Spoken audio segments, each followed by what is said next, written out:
Support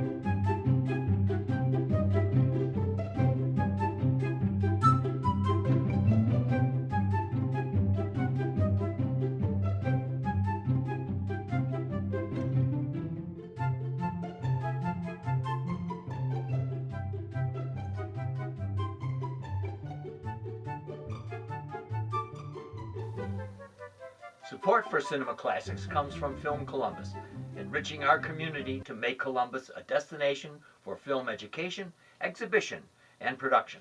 Learn more at filmcolumbus.com. Cinema Classics is produced by John DeSando and Johnny DiLoretto. Listen to shows every Thursday at 8:01 p.m. and full shows online at WCBE.org. I'm John DeSando. Wow. I'm Johnny DiLoretto. What a big, This is Cinema Classics. You bet it is. I'm going to say something. I want to start this show by saying that I used to hate, without having seen any of his work, the very notion of Ryan Gosling. And now, I think and believe that Ryan Gosling is the greatest movie star of his generation. Okay. And the notion of it, what did you mean? Well, the notion was because, I remember when I had first started out writing movie reviews, I saw The Notebook. And I just thought, this is bad. I don't like this. And this guy, they're forcing this guy down my throat. Like, he was... I just never paid attention to the guy. Again, never saw any of his films until you and I saw Drive together. Oh, yeah. And man, did that turn me around. And then I went back, and I started looking at all these other films that he'd made. Lars and the Real Girl. Yeah. Blue Valentine. Yep. And among others. And I was just captivated by him. He is a really compelling movie star, a great actor, super charming. Just all the qualities of that bygone star charisma, And he's different from, say, Tom Hardy, who I think is another great actor of his generation. Yeah. And what I like about Gosling, he's unassuming. Mm-hmm. He kind of gently gets into you when you watch him. Mm-hmm. Then in Drive, as you mentioned, we've got the camera centered on him a great deal. Yeah. And you begin to see, as with great film actors, is the nuances of his facial expressions, and there I think is where it captures me. Yeah. Now he does this thing often where he does a sort of like Brooklyn affectation, like he was raised in New York, but he's Canadian. Now that's right. That's another thing that if I picked up on that kind of affectation in someone else, it would really annoy me. But with him, it just works. Somehow it works because of his unassuming Yes, exactly. qualities. Yeah. As opposed to the other Ryan, with whom he's often confused, Ryan Reynolds, who's also from Canada. Yeah. And he says that when he's out, people often say, "Are Really? you Ryan?" That's fine. I can't imagine confusing those Well, guys. Captain America makes a bigger splash than Deadpool, you mean? Yeah. Yeah. Chris Evans is Captain Oh, America. that's right. Okay. But Deadpool, for instance, makes a bigger splash. Something like that. Yeah. We don't have Ryan Gosling splashing. Although, I would have to say, he has 2 nominations, and the one for La La Land. I was impressed with his work on La La Land. And the other one was for Half Nelson. Half Nelson, where he's the drug-addicted teacher. Great yes. little movie. Yes. Oh, it was a wonderful indie. Yeah. And I think got really... That's the other thing about this guy. He could, he does things like what Crazy Stupid Love, that rom-com with Steve Carell. He could have easily, and still could, transition right into the big tent pole blockbuster type of movies, and he has actively resisted that, made smaller, more compelling choices for now, going on 20 years now.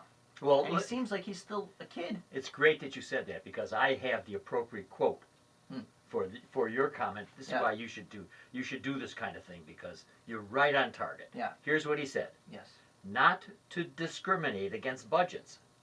I feel that independent films tend to ask more questions and don't pretend to know as much as the bigger films, which tend to think they know everything. Yeah, right. All right. So then that brings us to Blade Runner 2049, right? Which was one of his first, I guess you could call that his biggest budget. Yes, it is, yeah. Science fiction, big star. Harrison Ford. So you can see maybe why he chose to do that one, right? Yes. Because that one does ask questions. Oh, yeah. Does pose cultural, conundrums and tries to get at something seething under the fabric of our culture. Yeah, and he does try again in The Ides of March, in which he plays the staffer for a presidential campaign. Yeah, and if I recall, that movie was better acted than it was directed. Correct. Yeah. And you mentioned Blue Valentine, which is probably, I think, his finest, most intricate film. Mm-hmm. Now, granted, who's he starring with? Rachel McAdams is not in that film. Yeah. But she has starred with him before, and the two of them have lived together off and on. Oh, Michelle Williams is Michelle in that Williams, movie, yeah. correct, yeah. But I think that one's very dark. It is, and when you watch it now, there's something interesting about he's so likable that you find it hard to agree with her character because she's annoyed with him and wants she doesn't like his lack of ambition, and you're like, well, what are you complaining about? This guy's amazing. The other movie which is really fascinating when you talk about movie star qualities, right? Place Beyond the Pines. Yeah, boy. So I'm watching that film, and then his character, spoiler alert, dies right in the middle of the movie. I felt like, okay, that is the biggest mistake you could make, right? And then Bradley Cooper steps in to take over. And I got to tell you something. Bradley Cooper doesn't have what this guy has. No, he doesn't. And At that time, so the second half of that movie does not hold up. That's right. Like that first half does. Isn't he a motorcycle stuntman or something? He's a motorcyclist, like a traveling carnival. It's a very interesting movie, yeah. I thought. And he gets into bank robbing to help raise his Didn't do baby. anything. No, it's great. And there's the beautiful, devastating, violent scene where he beats up Eva Mendez's boyfriend, live-in boyfriend, and then he comforts the baby. He takes the baby out of the crib and holds the baby. It's beautiful. It's wrought with a weird tension. But as we're looking at, I think we've concluded he's an unassuming, brilliant actor. Mm-hmm. There are sides of him that are remarkable as well. He's an accomplished jazz pianist, and he has his own band. Yeah, he has his own band. And he learned how to play the piano for La La Land. Oh, wow. So that he could play it. Interesting. Now, obviously, he has music in his blood. Yeah. He also, for the Notebook that you mentioned, I think 2004, Mm-hmm. he crafted the kitchen table for that film. Did he really? I mean, this is one cool guy. Wow. And isn't it astonishing? You brought up Ryan Reynolds. Both of them from Canada. Right. And both of them were child actors on like TV programs up there. That's right. And it's always interesting to me when a child actor grows up into a really nuanced, talented actor like this, because so often they get by as a kid by just being cute, or getting close enough to the emotions. But this guy, has really just grown into one of the finest performers of his time. Well, you make me remember that in 1989 he beat out 17,000 contestants for the new Mickey Mouse Club. Yeah, that's how do you beat out 17,000? I don't know. You know what you have? Genius people who can see what you were talking about. Right. In this little guy who probably was unassuming even then, but to be able to see how well he would fit in that, and how he might. I got to tell you, I know that he will never do this, and that he's resisted doing these films. But I would love to see him play Batman, because I think that he could take that part, that essentially boring part, the Bruce Wayne part, and turn it into something really fascinating, and then bring that like dark part of him. I think he's like the perfect guy to play that. Yeah, you know something? This is what makes me sick about you. Yeah, what? He said, "What do you do? Are you channeled into some kind of omnipresence?" Because he was considered. Of course, he was considered to play Batman in Batman versus Superman.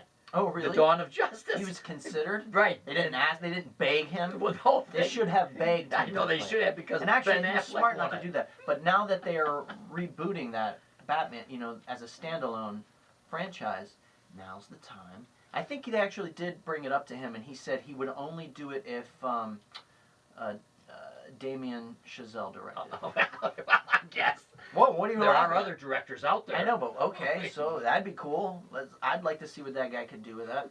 Well, as we always like to do, we like to Be a lot more exciting than First Man. wait a minute. We always like to see what the real stuff of an actor is by his favorite actor. Okay. And you're not going to be surprised who his favorite actor I'm gonna is. say Paul Newman. Now that's of course anyone would be a good choice. But I'm going to tell you one, and I don't think you'll be surprised because you admire this actor as well. Clancy. No, you're not going to guess it. Okay. Who was it? Gene Wilder. Oh, okay. And he said about him, he says he was his Marlon Brando. He said Gene Wilder will break your heart and make you laugh at the same time. That is true. That is true. So isn't that great? Yep. All right, so this is Ryan. Oh, Reynolds? No, this is. Oh, stop. This is Ryan Gosling, and he is young enough to go right past my lifetime. And anyway, He'll just keep getting better. And- Just like you, John. and, Just like you. and because of our show, who knows what else? At least another Damien Chazelle movie.